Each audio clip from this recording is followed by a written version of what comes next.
Good morning. कसे आहात सगळे? चला, आज आपण बघणार आहोत महाराष्ट्राची वैशिष्ट्ये. महाराष्ट्र राज्याची वैशिष्ट्ये बघणार आहोत आपण, की महाराष्ट्राची भूमी कशाने तयार झाली आहे, दख्खनचे पठार महाराष्ट्राला का म्हणतात, कळसुबाईचं शिखर किती उंचीपर्यंतचं आहे, असे जनरल नॉलेज आपण याच्यामध्ये बघणार आहोत. तर चला बघूयात, लेट्स गो. तर बघूयात महाराष्ट्र राज्याचे प्रमुख वैशिष्ट्ये. महाराष्ट्राची भूमी बेसॉल्ट या प्रमुख अग्निजन्य खडकापासून बनलेली आहे. राज्यातील कळसुबाई हे सर्वोच्च शिखर उंची 1746 मीटर सह्याद्री रांगात आहे आणि दख्खन पठारावर कापसाची काळी कसदार मृदा आढळते. तिला रेगूर मृदा असं म्हणतात. आंबोली येथे राज्यातील सर्वाधिक पाऊस पडतो. बुलढाणा जिल्ह्यातील लोणार हे उल्कापातामुळे निर्माण झालेले खाऱ्या पाण्याचे सरोवर आहे. नागपूरची संत्री, जळगावची केळी, नाशिक सांगलीची द्राक्षे, रत्नागिरीचा हापूस आंबा प्रसिद्ध आहे. मुंबई महाराष्ट्राची प्रशासकीय राजधानी तर देशाची आर्थिक राजधानी आहे. मुंबई.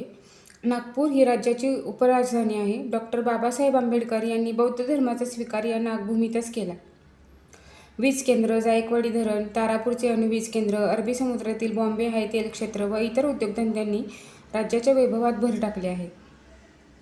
ऐतिहासिक व सांस्कृतिक विभागाची साक्ष देणारे मुरुड जंजिरा, सिंधुदुर्ग, समर्थ रामदासांच्या वास्तव्याने पुनीत झालेला सज्जनगड, छत्रपती शिवाजी महाराजांचे जन्मघर असलेला शिवनेरी, राजमाता जिजाऊंचे माहेरघर असलेला सिंदखेड राजा, रायगड आदी प्रेक्षणीय किल्ले. शेती हा राज्यातील प्रमुख व्यवसाय आहे. आपल्या महाराष्ट्राचा आकार काटकोन त्रिकोणात असून पश्चिमेकडील 720 किमीची कोकण किनारपट्टी हा या त्रिकोणाचा पाया, तर राज्याचे पूर्व टोक हा या त्रिकोणाचा शिरोबिंदू आहे.